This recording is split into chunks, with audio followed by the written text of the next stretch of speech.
Shalom Mbak-mbak dan mas-mas, saudara-saudara semuanya dalam Kristus. Puji Tuhan. Tapi kita memperingati kematian dan kebangkitan Tuhan Yesus. Kita bersatu, paguyuban Kristen dan Katolik IKP Trasma ini tujuannya kita memang untuk saling menguatkan kesaksian-kesaksian dari Mbak Ros, Ibu Ros, dari Bu Yayu, semuanya itu menguatkan kita semuanya, Bapak Ibu. Dan karena ini kita memperingati Paskah, jadi tema saya adalah salib Kristus membawa kemenangan. Bahwa saudara-saudara, di atas kayu salib Yesus mengatakan tetelestai, sudah selesai. Mungkin saya bisa dibacakan. Saya baca ya, nanti tolong dibacakan ya Mas. Sekarang saya baca dulu. Yohanes 19 ayat 30. Sesudah Yesus meminum anggur asam itu, berkatalah ia, sudah selesai. Lalu ia menundukkan kepalanya dan menyerahkan nyawanya. Yesus mengatakan tetelestai itu bukan dengan lesu, bukan dengan ketakutan, bukan dengan kekalahan, tetapi dia mendeklarasikan sudah selesai. Jadi Yesus baru menyerahkan nyawanya. Yesus tidak, nyawanya itu diambil dengan paksa, saudara-saudara. Saudara-saudaraku semuanya terkasih.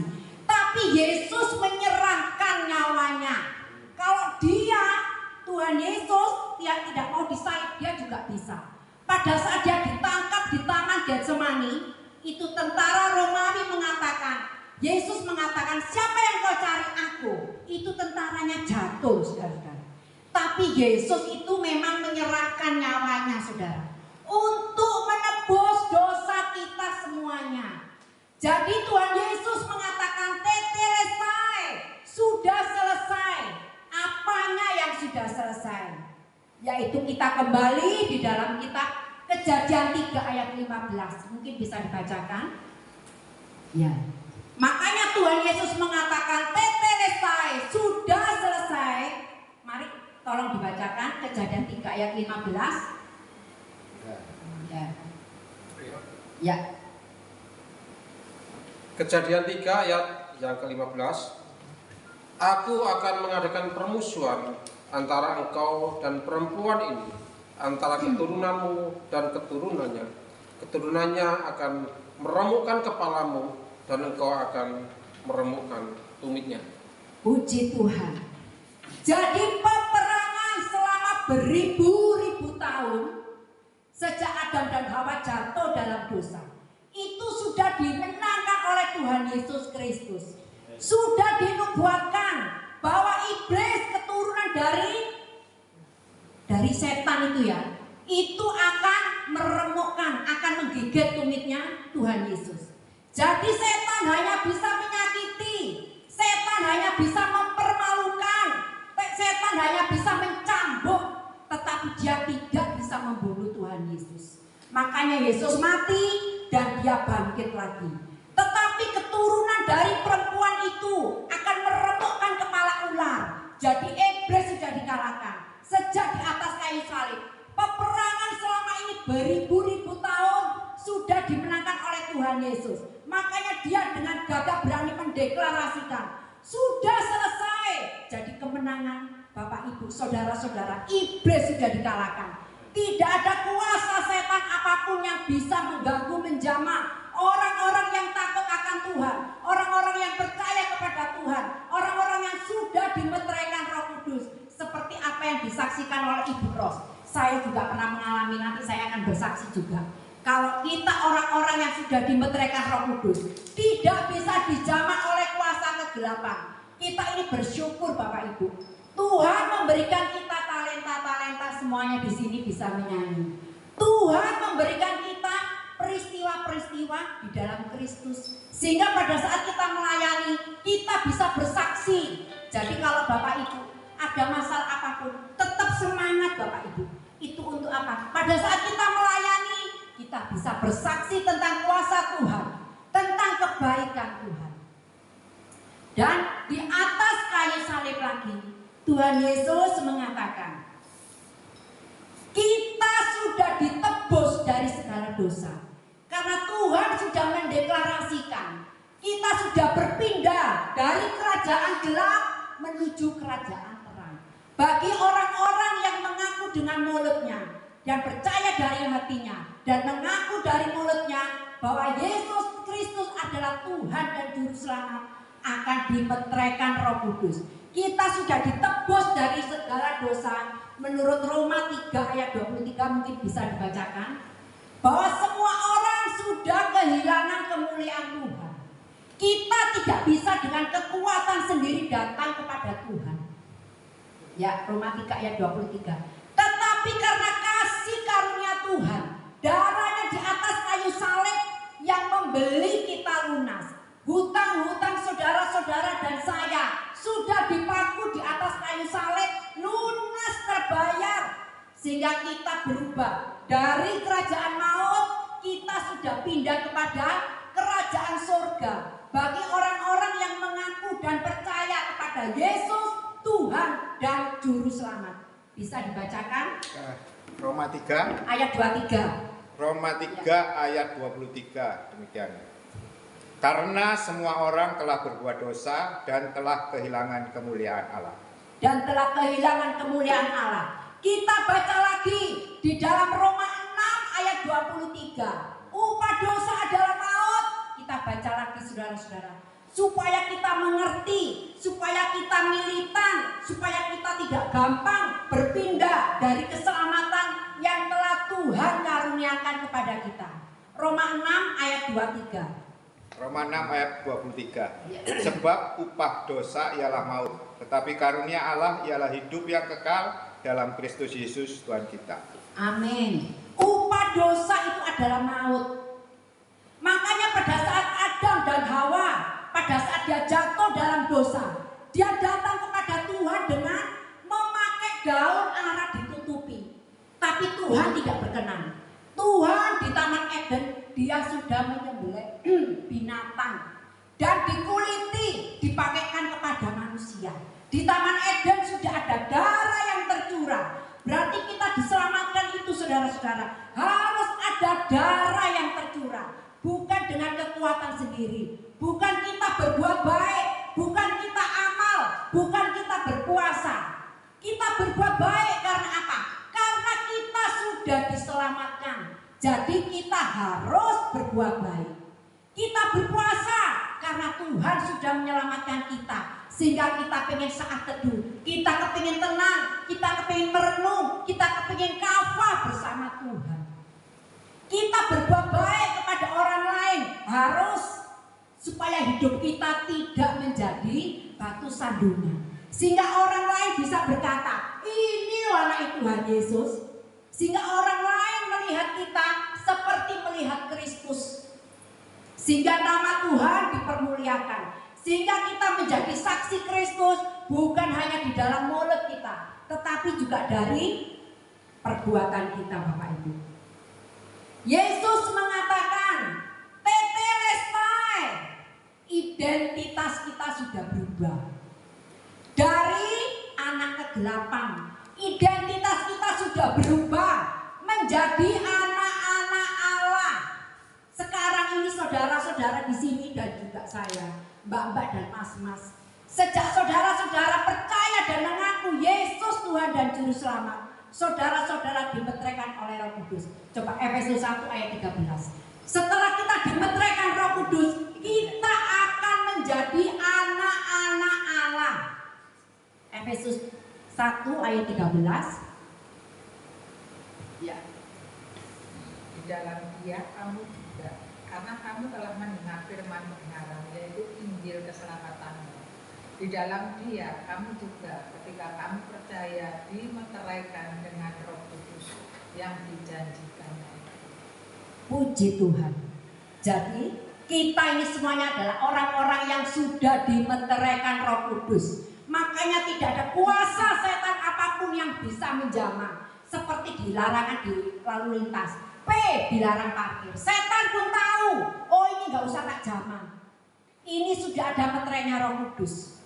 Kita ini betul yang dikatakan oleh Ibu Ros, kita itu adalah bintang-bintangnya surga.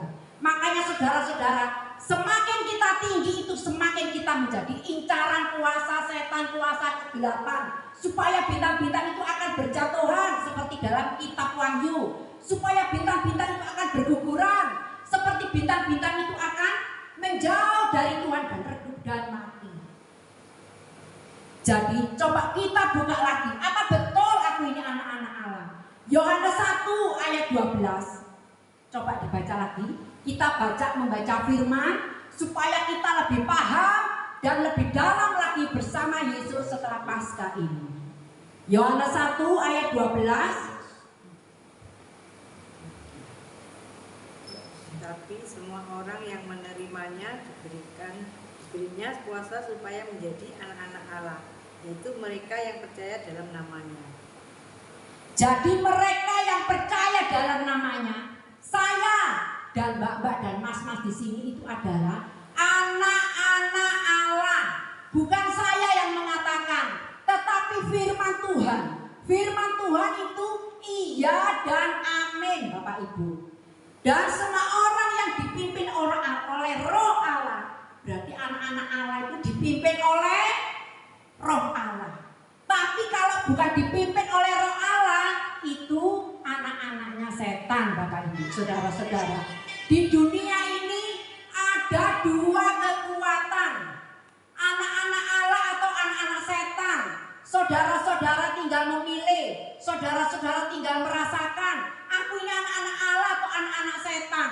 Bisa kita lihat di dalam 1 Yohanes 3 ayat 10. Yang baca Alkitab kita baca sama-sama. 1 Yohanes 3 ayat 10. Ya.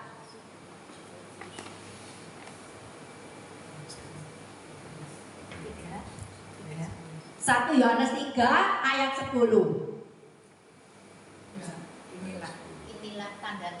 Inilah tandanya anak-anak Allah dan anak-anak iblis. Setiap orang yang tidak berbuat kebenaran tidak berasal dari Allah. Demikian juga barang siapa yang tidak mengasihi saudaranya. Puji Tuhan. Di sini disebutkan di dalam 1 Yohanes 3 ayat 10. Inilah tandanya anak-anak Allah dan anak-anak iblis. Loh, jelas sekali firman Tuhan. Setiap orang yang tidak berbuat kebenaran tidak berasal dari Allah. Jadi setiap orang yang percaya Yesus, dimeteraikan Roh Kudus, itu dia akan melakukan kebenaran. Jadi bukan kebalik, setelah kita hidup benar kita masuk surga, tidak. Tetapi ada keselamatan Tuhan, maka Roh Kudus itu yang akan menuntun kita, akan membimbing kita, menjadikan kita mempelai Kristus, untuk kita layak di hadapan Tuhan, untuk kita hidup benar, saudara-saudara. Kalau kita tidak mau dipimpin oleh Roh Allah, berarti saudara-saudara akan dipimpin oleh roh setan, Bapak Ibu. Jadi oleh sebab itu kita harus apa? Semangat kita, roh kita biar menyala-nyala bersama Kristus setiap hari. Jangan kendor, saudara-saudara. Siapa bilang hidup di dunia ini tidak ada masalah? Semua orang itu ada masalah. Levelnya ada yang medium, ada yang di bawah, ada yang di atas. Selama kita hidup, coba dilihat ini. Selama kita bernafas, itu semuanya ada masalah. Tidak ada orang yang kebal kepada masalah. Saya juga ada masalah. Mungkin cucu saya masih kecil, kalau bangunnya pagi rewel, itu juga masalah loh, saudara-saudara. Saya mau tidur jam 9-10. Kalau yang kecil ini belum tidur, saya tidak bisa tidur. Soalnya dia ngejain ngobrol terus ya. Ngejain ngobrol, tapi ya nggak apa-apa sih. Tanya-tanya Alkitab ya nggak apa-apa. Cerita-cerita temennya, kan kita harus menampung ya, daripada dia cerita ke teman-temannya. Jadi saya itu kadang-kadang pagi itu kurang tidur, saudara-saudara. Semuanya disyukuri. Mumpung masih kecil, kalau sudah besar nanti merit, sudah hilang ikut suaminya. Puji Tuhan. Ketawa semua ini. Jadi kalau kita ikut Yesus, aku ikut Yesus, aku kaya. Aku ikut Yesus, aku pasti diberkati. Aku ikut Yesus, aku pasti nggak ada masalah. Aku ikut Yesus, aku pasti akan enak-enak terus saudara-saudara. Tuhan tidak menjanjikan kalau ikut Yesus hidupnya enak, bahagia, tidak ada masalah. Tuhan di Alkitab dari Kejadian sampai ke Wahyu, Tuhan tidak menjanjikan. Tetapi Tuhan menjanjikan akan menyertai kita. Selama kita hidup, karena bumi ini sudah dikuasai oleh setan, dibuang ke bumi. Jadi selama kita hidup, masalah apapun kita hadapi bersama Tuhan. Karena Tuhan menjanjikan, aku akan menyertai engkau. Kita apapun masalah kita, mungkin pada saat kita menyanyi, hati kita ini, waduh sedih, apapun juga, tetapi kita tetap memuji menyembah Tuhan. Tapi kalau pada saat kita memuji Tuhan, hati kita mengalami kepahitan, mengalami dongkol amarah, itu bukan memuji Tuhan, itu menyanyi, saudara-saudara. Kalau kita membawakan firman Tuhan, kalau membuat orang lain bertobat, membuat orang lain mengenal Yesus, itu kita membawakan firman Tuhan, kita melayani Tuhan. Tapi kalau kita membawakan firman Tuhan, kita hanya memfokus kepada kesenangan duniawi, sehingga umat Tuhan dibawa kepada materialistis, dibawa kepada kesenangan duniawi. Saudara-saudara, itu juga bukan melayani Tuhan, tapi hanya berkorban, saudara-saudara. Jadi saudara-saudara, kita harus apa? Setelah kita mendapatkan kemenangan, pertahankan keselamatan itu. Pertahankan iman saudara kepada Kristus. Badai apapun di depan, sudah kita lewati bersama Tuhan. Kalau kita lihat ke belakang, di sini siapa yang tidak ada punya masalah?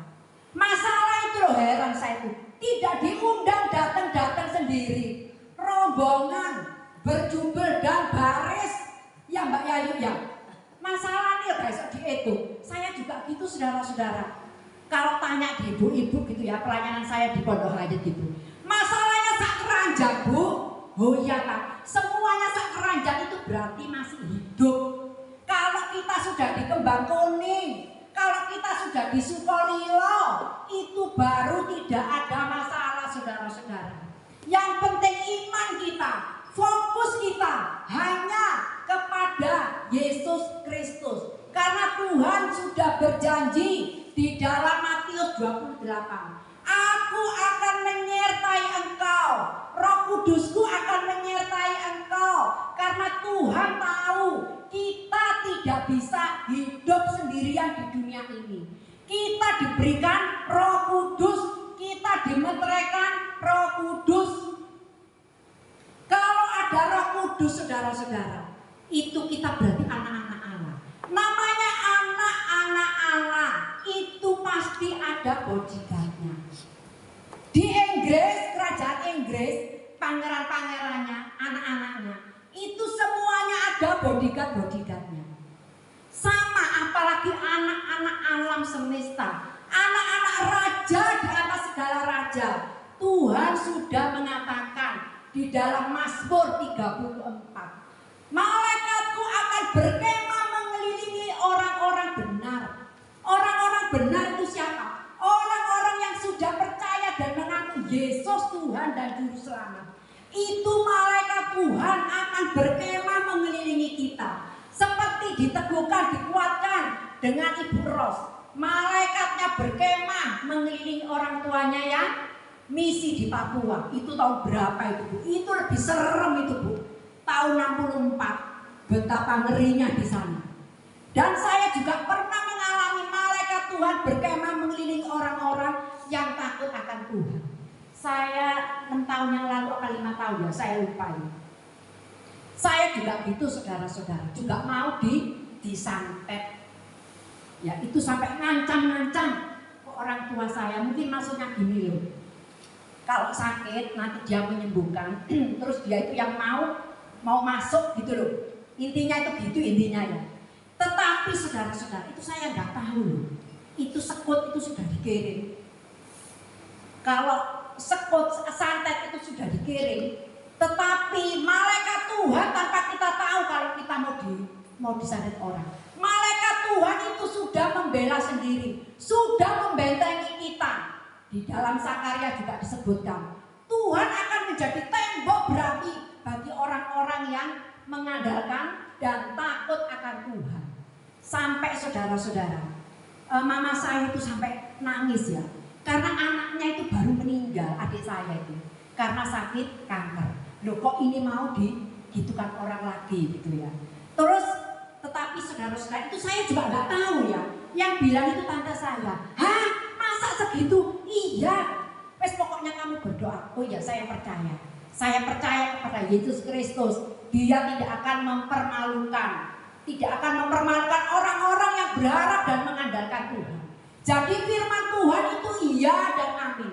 Orang Israel, kita ini adalah keturunan Israel rohani dari Abraham, dari Yesus Kristus, itu kita dianggap orang-orang Israel secara rohani.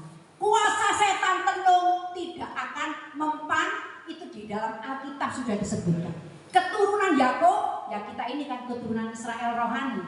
Tidak ada kuasa setan apapun yang bisa menenung menyantet kita, saudara-saudara. Karena kita sudah dimeteraikan Roh Kudus. Malaikat membelamu, malaikat melindungimu, malaikat berkemah mengiringi engkau. Bukan karena engkau baik, tetapi karena ada materai Roh Kudus di dalam hidupmu. Ada Allah, Immanuel, Allah di dalam diri kita. Itu yang malaikat melayani kita, saudara-saudara. Jadi apapun yang terjadi dalam hidupmu, tetap semangat, tetap maju di dalam Yesus Kristus.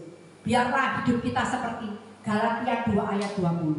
Hidupku bukan aku lagi, masalah apapun. Hidupku bukan aku lagi, tetapi Kristus yang hidup di dalamku. Kalau Kristus hidup di dalamku, kita akan selalu bersyukur. Iki masalah gede loh Tuhan.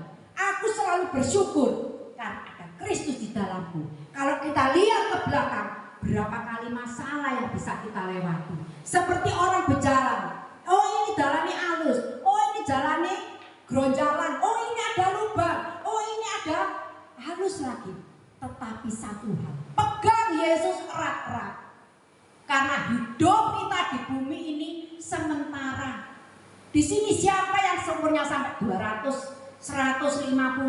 Kemarin suaminya Mbak Indah Dhani umur 80 lebih ya.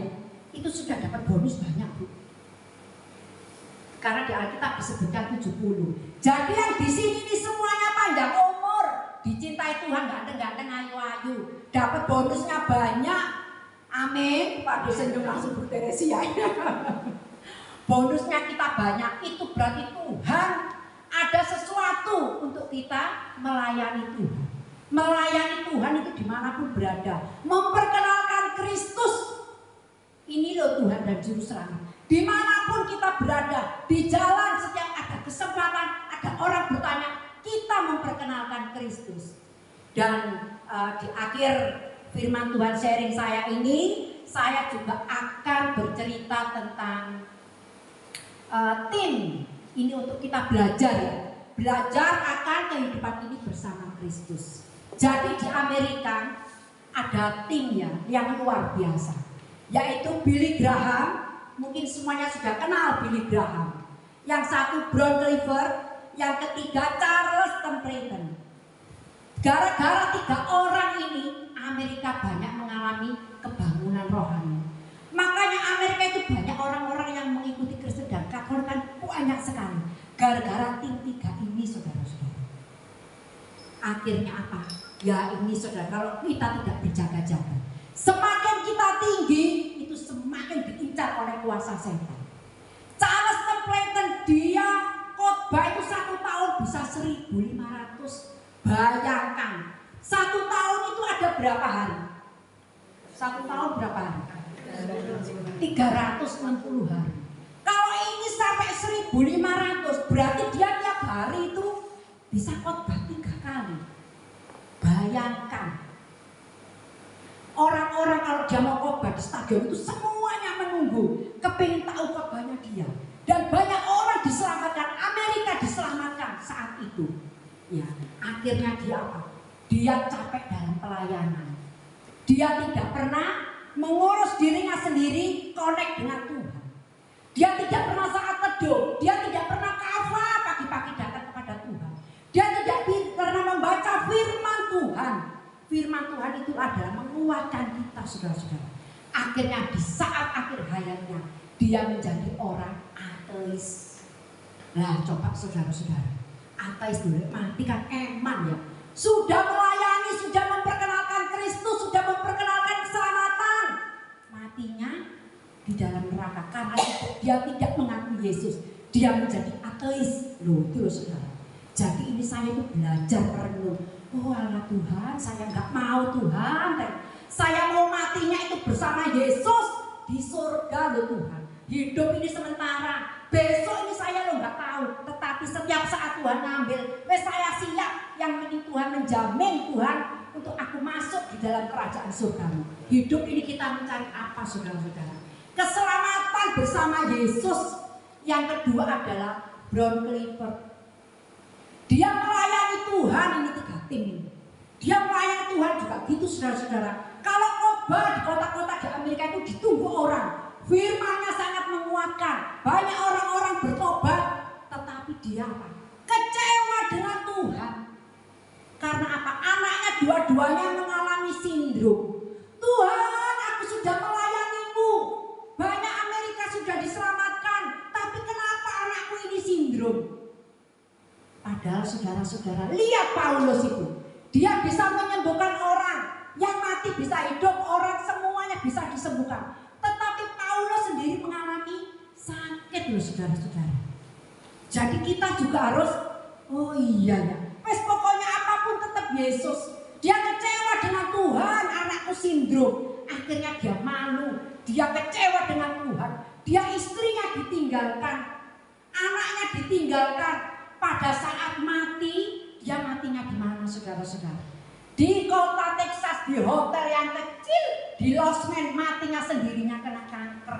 Loh itu loh, itu ya. Kalau sudah mengenal Tuhan, terus kita meninggalkan Tuhan, uripnya itu terakhir-terakhirnya itu pasti tragis saudara-saudara. Jadi dia meninggal, padahal dia dulu itu dipuja orang Amerika ya. Dia dulu itu kalau makan di hotel berbintang gitu ya, karena sering dijamu gitu. Tapi akhir hidupnya dia mati tragis. Sekarang kita kepada Billy Graham. Billy Graham ini adalah, dia meninggalnya umur 90 lebih. Tapi dia setia kepada Tuhan. Dia dipercayakan Tuhan. Akhirnya dia menjadi penasehat presiden, penasehat Gedung Putih. Sampai akhir hidupnya, banyak sekali buku-bukunya Billy Graham. Dia menjadi kepercayaan Tuhan Yesus. Dia dipercaya juga oleh presiden-presiden Amerika. Dia menjadi penasehatnya Gedung Putih saudara-saudara. Karena dia setia kepada Tuhan. Jadi saudara-saudara, setelah kita melihat dari 3 tokoh-tokoh ini, kita harus apa? Waspada. Karena di zaman akhir zaman ini ada perang di mana-mana. Mungkin harganya semakin naik atau apapun juga. Tetapi saudara-saudara, tetap fokus berpegang kepada Tuhan. Tetap fokus berpegang kepada Yesus Kristus. Tetap fokus berpegang kepada Rajamu, keselamatanmu. Engkau pegang erat-erat. Jangan sampai masalah duniawi ini, keselamatanmu engkau tinggalkan saudara-saudara. Karena ikut Yesus, itu Tuhan selalu menyertai kita. Amanat agung, jadikan semua bangsa muridmu. Tuhan akan menyertai kita. Tuhan tidak akan pernah meninggalkan anak-anaknya sendiri menjadi yatim piatu. Tetapi Roh Kudus yang menuntun kita. Malaikatnya menjaga kita, mengelilingi kita saudara-saudara. Dan ayat terakhir di dalam Wahyu 2 ayat 10b. Yuk kita baca. Ya baca ya. Hendaklah engkau setia sampai mati, dan aku akan mengaruniakan kepadamu mahkota kehidupan. Jadi kita harus setia sampai mati bersama Tuhan. Tuhan akan memberikan kita mahkota kehidupan. Tuhan akan memberikan kita surga bersama Tuhan. Karena surga itu kekal. Hidup yang sesungguhnya itu bukan di bumi. Di bumi maksimal 100 tahun. Tetapi di surga kita selama-lamanya bersama Tuhan Yesus. Mari kita akhiri firman Tuhan ini. Saya mau nyanyi, boleh? Ayo sama-sama yuk.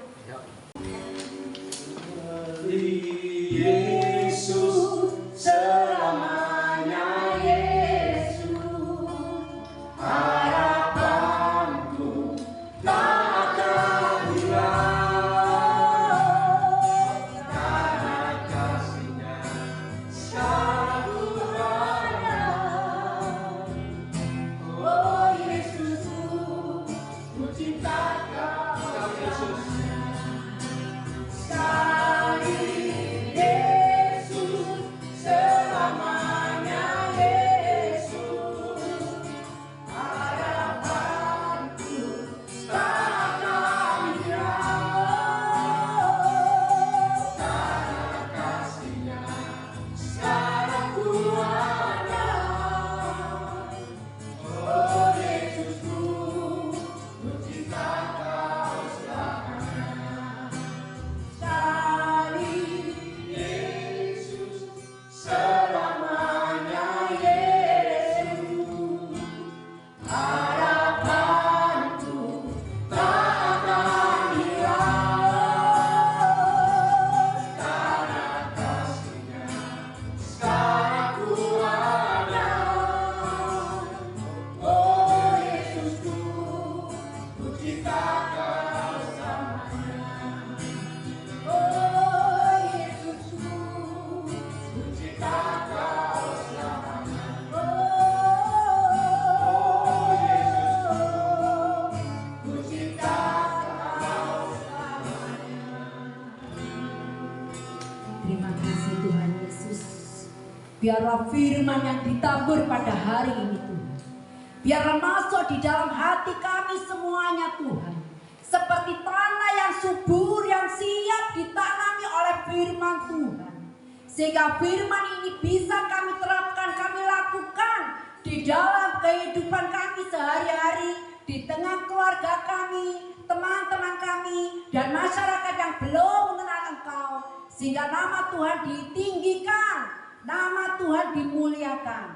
Yang sepakat katakan amin.